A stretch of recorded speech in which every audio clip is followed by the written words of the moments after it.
Olá! Você acredita que em 3 meses pode acontecer o que não aconteceu com você a vida toda? Uma virada na sua vida? Então, fique comigo nesse vídeo e você vai entender do que eu estou falando.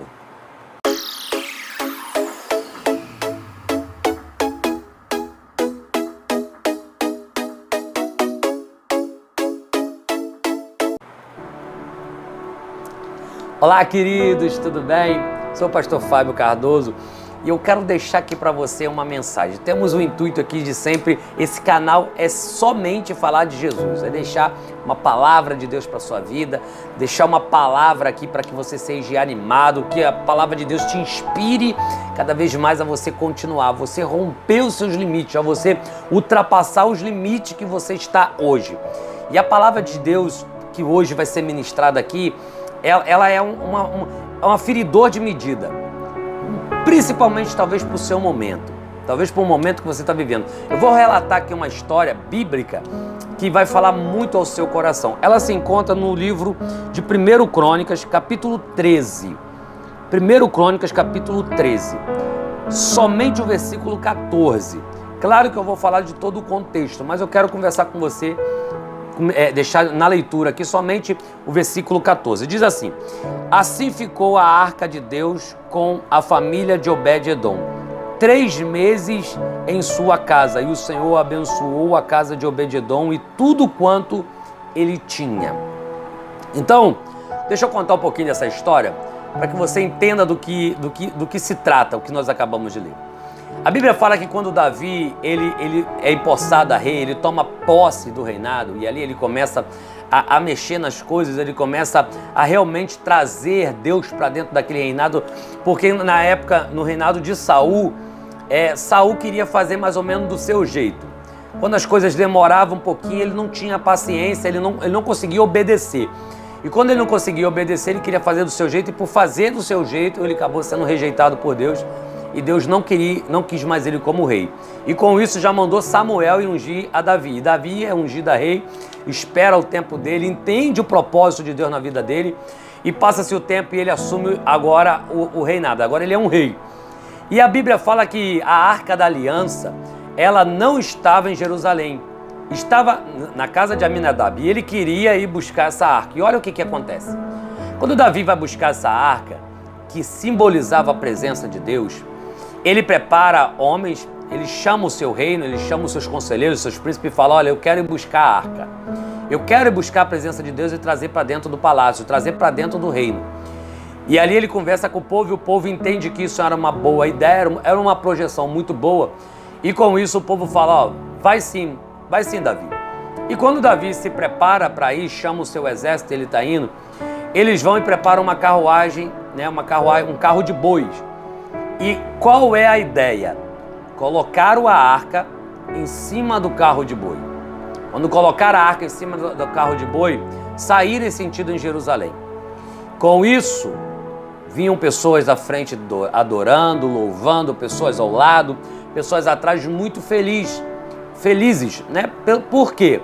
Porque a arca que simbolizava a presença de Deus estava voltando para dentro de Jerusalém, para dentro da casa. Claro que é motivo de muita alegria quando a presença de Deus está entrando no nosso lar.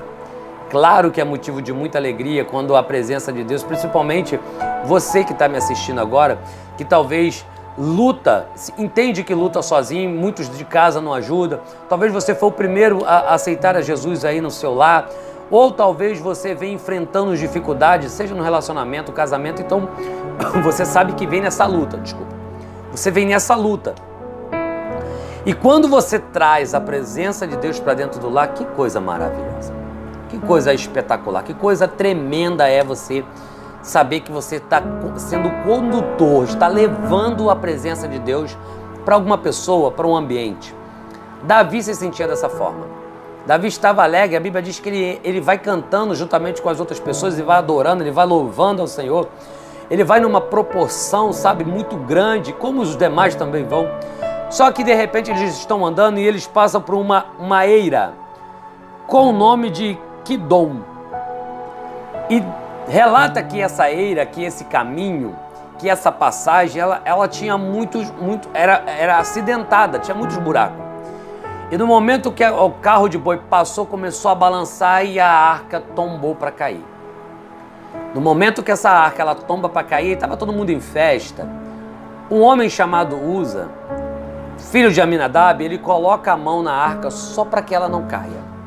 Estava ali somente para evitar que ela caísse. E no momento que ele coloca a mão, a Bíblia fala que a ira de Deus se acendeu. Quando se acende, ele cai, já enfermo, e ali Uza, ele morre. Sabe, quando você lê isso, você fala, meu Deus, o cara só queria fazer o bem. Ele só queria evitar que a arca caísse. Às vezes nós queremos fazer aquilo que aparentemente é bom, temos até boa intenção, mas justamente de forma errada. Acredita-se que Uza não era alguém que fosse separado para colocar a mão. Para começar, nós vamos identificar vários problemas. Um deles é que a arca não deveria estar em cima de uma carruagem de boi. Segundo, que Uza não deveria ser a pessoa a colocar a mão nessa arca. Porque quando você vai ver à frente, que Davi vai pesquisar, porque Davi agora ele está desesperado. Ele vê um homem que tenta defender a arca para que ela não caísse, morto. Parou, não sabem o que fazer agora. E agora, como se movimentar? Davi entra em desespero, fica muito triste. E ele precisa procurar métodos, meios de como levar a arca. Nesse período de como levar a arca, ele precisa deixar essa arca em segurança. Como deixar essa arca em segurança? Primeiro eu vou falar qual seria o método que logo depois ele vai descobrir dessa arca ela ser removida. Ela deveria ser removida em cima de sacerdotes, de levitas, homens que foram separados justamente para esse ofício, para carregar a arca. E eles teriam que dar 6 passos e no 7º sempre sacrificar alguma coisa, né? Algum animal, fazer ali um sacrifício. Esse seria o meio correto. Pastor, por que seria o meio correto? Porque se eu fosse trazer para você aqui de uma forma que nós entendemos espiritualmente, a presença de Deus ela não foi criada, ela não foi criada. A presença de Deus ela não foi posta para os homens a ser carregada sobre animal. A presença de Deus foi posta a ser carregado por homens. No entanto que hoje, que não tem mais a arca, nós entendemos que essa arca somos nós, sempre foi o intuito estar sobre homens. A presença de Deus ser conduzida por homens. Eu e você hoje somos condutores do Espírito Santo, nós somos essa arca, nós somos esse altar. Eu até falo na igreja, quando eu prego sobre o altar, que o altar é lugar de sacrifício. Se nós nos declaramos altares de Deus, tem que ter o sacrifício. Pastor, que sacrifício? A renúncia, negar a si mesmo, sabe? O comportamento, a nova criatura, sabe? O velho homem ficou para trás, para que a presença de Deus esteja sobre a nossa vida, para que nós possamos ser condutores de fato da presença de Deus.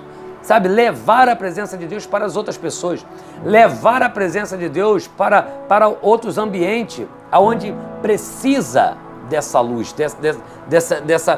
desse preenchimento. O homem tem vazios que só Deus vai preencher. Não é dinheiro, às vezes a pessoa pensa assim, se eu tivesse mais dinheiro eu seria mais feliz, se eu tivesse dinheiro eu não teria depressão, se eu tivesse dinheiro eu me trataria, e enfim. E você vai ver que o dinheiro, tem muitas pessoas com dinheiro que sofrem de depressão. Saímos de uma pandemia que pessoas mesmo com dinheiro morreram. Não teve como se salvar mesmo tendo dinheiro. Então, só Deus vai ter coisa na sua vida, querido, que vai ser literalmente um milagre acontecendo. Vai ser a manifestação de Deus na sua vida.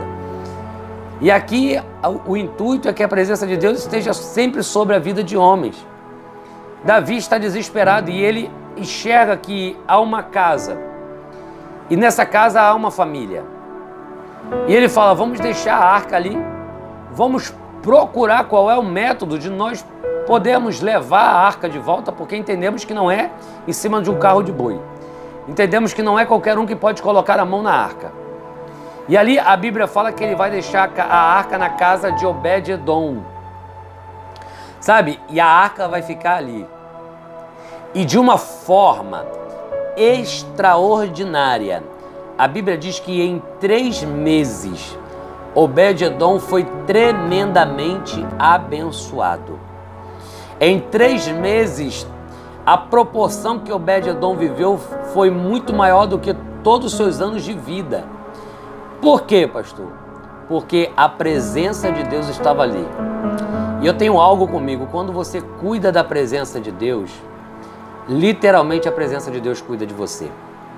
Quando você zela, sabe, você mantém a presença de Deus ali, a presença de Deus, ela cuida de você. Em toda a esfera, sabe, em todos os níveis. Seja ela no âmbito espiritual, emocional, sentimental, financeiro, seja lá qual for a área. A presença de Deus, ela cuida de você. É por isso que em um dos nossos vídeos aqui, eu deixei uma mensagem e eu falei sobre: eu creio que o poder de Deus cura qualquer coisa.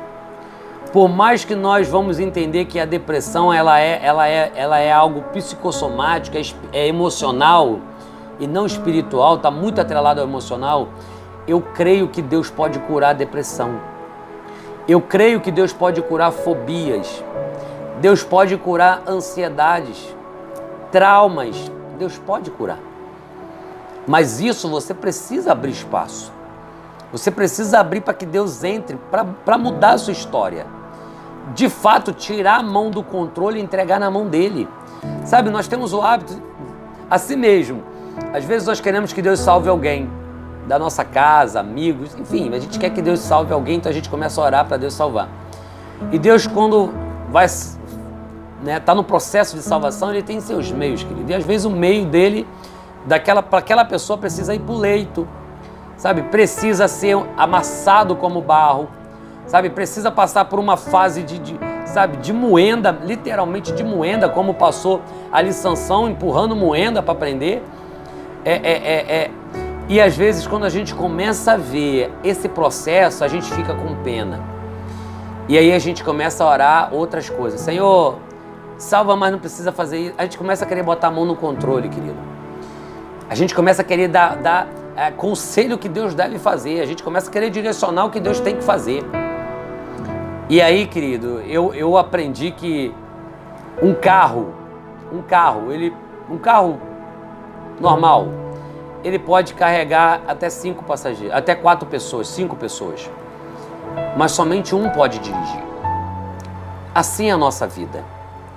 Sabe, quem está ali no volante, você tem que deixar conduzir. Sabe, se o caminho que ele vai pegar é um outro caminho, principalmente se ele conhece melhor do que você o caminho.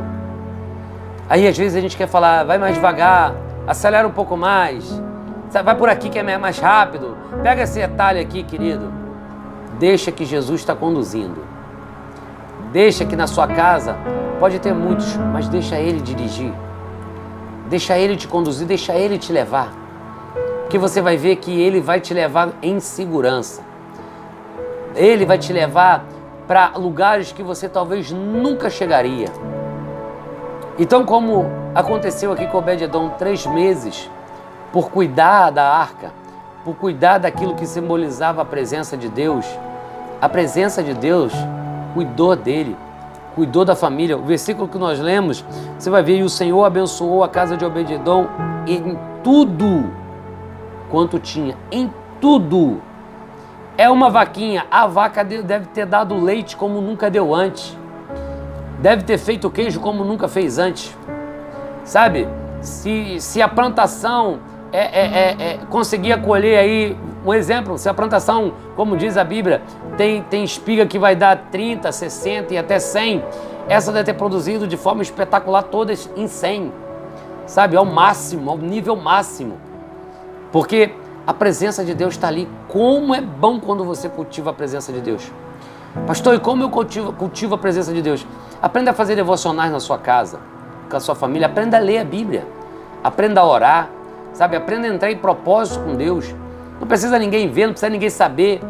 Entre em propósito com Deus. Que eu acredito que quando você entra em propósito, você coloca no seu coração o desejo de se envolver, de mergulhar, entra duas esferas, querido, que eu estava até falando no dia de hoje sobre isso. A primeira esfera, quando você se aproxima de Deus, é Deus se aproximar de você. Achegai-vos a mim e eu achegarei a vós. Sabe, é você viver uma intensidade mais forte, maior.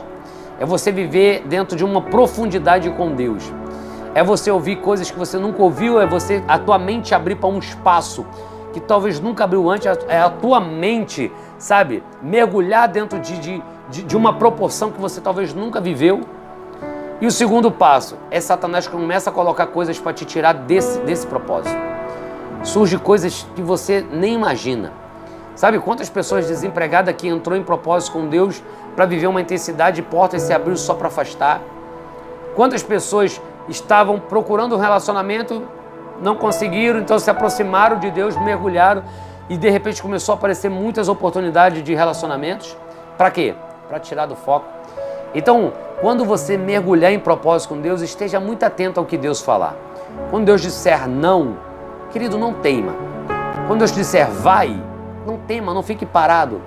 Porque as direções de Deus é para que você vá muito além. Sabe, eu poderia usar facilmente o versículo que diz: o que os olhos não viu, o que o ouvido não ouviu, o que ainda não subiu o teu coração, o que você ainda não teve vontade e desejo, é o que Deus preparou para você. E isso é uma realidade. Isso é uma realidade. Quando você começa a se aproximar de Deus, quando você começa a viver aquilo que Deus tem para você, você começa a ver coisas, a ouvir coisas, a desejar coisas, não fisicamente, mas, sabe, ir além, sabe, anunciar para mais pessoas o desejo de ganhar algo. Isso vem numa proporção muito grande. E com isso, querido, outras recompensas também chegam. Então, eu quero compartilhar com você essa palavra a qual Davi aqui, ele entendeu, e aí agora ele vai fazer de forma correta, e quando ele leva a arca para dentro de Jerusalém, há uma festa, algo extraordinário. Claro que se você ler todo o contexto, você vai ver que a entrada da arca da presença de Deus e a festa que ele fez, a alegria, contagiou muitas pessoas. Contagiou pessoas que também queriam dançar como ele dançou, queriam festejar como ele festejou, mas também levantou iras de algumas pessoas que falava: para que se amostrar? Para que fazer graça? Não há necessidade de você fazer tudo isso. Querido, para Deus, o que pessoas veem como exagero, você vê como adoração, entrega. Então, vale a pena você cultivar a presença de Deus.